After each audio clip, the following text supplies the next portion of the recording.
Hi అండి అందరికీ.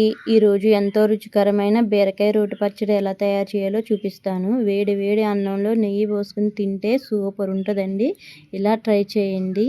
Stove వెలిగించుకుని ఐరన్ మూకుడు పెట్టుకుని 2 స్పూన్ల ఆయిల్ పోసుకుని అందులో ఒక 7, 8 పచ్చిమిర్చి 2 టమాటాలు వేసుకుని ఫ్రై చేసుకోవాలి. ఫ్రై అయ్యాక ఒక పక్క గెంటుకుని అదే ఆయిల్లో శుభ్రంగా కడిగి పెట్టుకున్న బీరకాయ ముక్కలు కూడా అందులో వేసుకుని ఒకసారి కలుపుకుని కొంచెం చింతపండు కూడా వేసుకుని ఒక స్పూను పసుపు కూడా వేసుకుని ఫ్రై చేసుకుందాము. ఫ్రై అయ్యాక టేస్ట్ కోసం కొంచెం కొత్తిమీర కూడా వేసుకుని ఒకసారి వేపుకుందాము.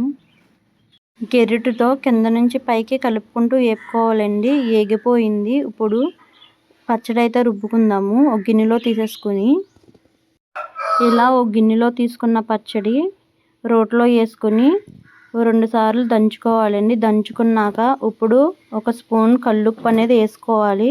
వేసుకుని బాగా రుబ్బుకోవాలి. ఇలా రుబ్బుకోవాలి కచ్చాపచ్చాగా. చూడండి ఎలా రుబ్బుతున్నానో ఇలా రుబ్బుకోవాలి.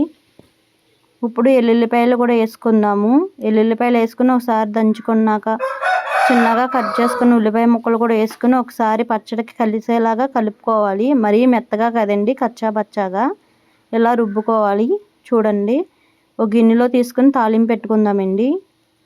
పచ్చడి నెయ్యితో తాలింపు పెట్టుకుంటే చాలా బాగుంటుందండి. 2 స్పూన్లు నెయ్యి పోసుకుని నెయ్యి ఇటెక్కేదాకా ఉంచుకుని పచ్చెనపప్పు, ఆవాలు, మినపప్పు, మెంతులు, కొంచెం జీలకర్ర, కరివేపాకు, ఎండుమిరగాయలు వేసుకుని ఫ్రై చేసుకోవాలి. ఫ్రై అయ్యాక పచ్చడి తీసుకొచ్చి అందులో తాలింపుకి బాగా పట్టేలాగా కలుపుకోవాలి. ఇలా కలుపుకోవాలి. చూడండి కింద నుంచి పైకి